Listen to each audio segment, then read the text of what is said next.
Hello! Je voudrais parler dans cette vidéo plutôt d'un facteur qui peut être vraiment important, auquel j'ai réfléchi là dans cette dernière semaine en lisant un article. C'est l'effet à long terme de l'utilisation de ChatGPT. C'est le fait que à long terme, on va avoir des modifications de nos capacités cognitives, qui ne vont pas forcément se voir au début.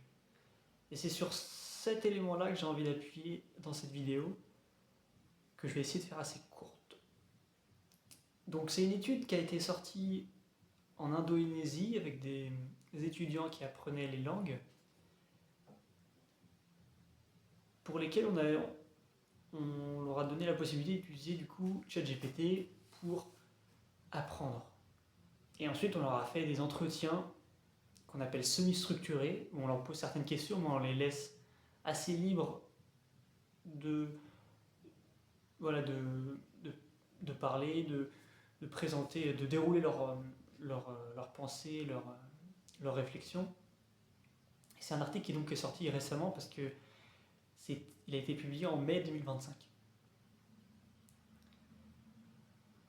Et je mettrai bien sûr l'article en commentaire, en description. Et en fait, ils ont voulu étudier dans cet article comment les étudiants percevaient leur apprentissage et comment ils avaient eu l'impression, notamment d'avoir été plus ou moins autonomes dans la tâche qu'on leur a demandé, une tâche d'écriture. Et donc, ce qu'on peut remarquer dans cette étude, qui a été mis en avant, c'est que plusieurs facteurs étaient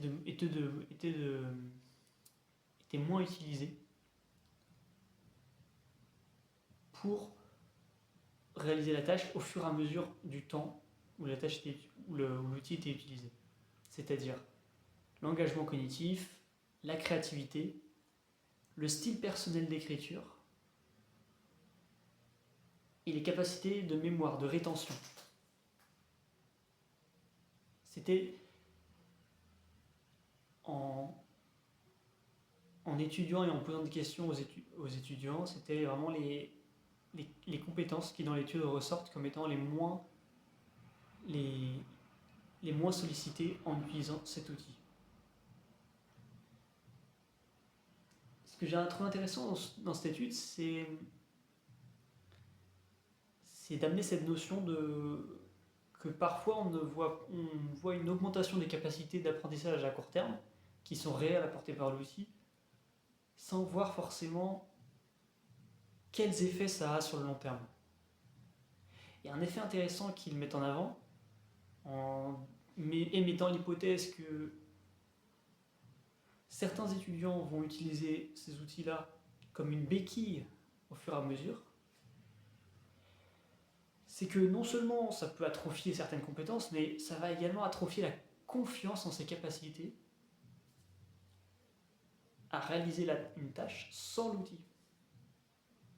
Et ça amène donc une sorte de cercle vicieux où en fait, moins on est confiant dans sa capacité à réaliser la tâche sans l'outil, d'écriture là en l'occurrence, et bien moins on va être capable, et bien plus, pardon, on va avoir développé cette surdépendance à l'outil. Donc c'est des choses qui ont été mises en avant dans l'étude qui sont intéressantes, c'est vraiment de prendre aussi en compte la dimension psychologique au-delà des compétences cognitives qui sont importantes à prendre en compte. Cette étude parle aussi de la question de la confiance en ses capacités. Si on fait une tâche à longueur de temps en étant aidé par cet outil-là, évidemment que dès qu'on nous enlèvera l'outil, une sorte d'inconfort psychologique va apparaître qui peut jouer un rôle important dans le fait de rester dépendant de cet outil. Donc il y a évidemment quelques limites à cette étude, comme comme tout article scientifique, c'est important de parler des limites. C'est essentiel en fait, ça permet de recontextualiser l'article, les connaissances qui ont été produites, et de prendre du recul sur le savoir qu'on met en avant.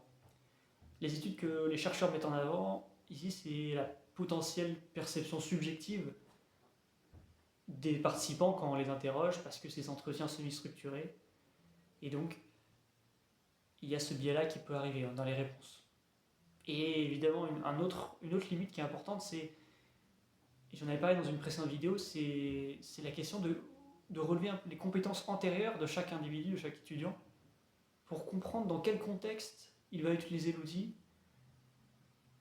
ce qui va permettre du coup, avec ce contexte d'utilisation, de comprendre un peu plus les conséquences pour chaque individu de manière plus nuancée. Et les capacités, les compétences, notamment d'apprentissage des individus avant de commencer à utiliser ces outils-là, vont aussi vraisemblablement avoir des gros effets. Voilà pour cette courte vidéo où je voulais surtout parler de cette dimension de l'effet à long terme qu'on ne va pas forcément voir tout de suite quand on utilise ces outils. Ciao.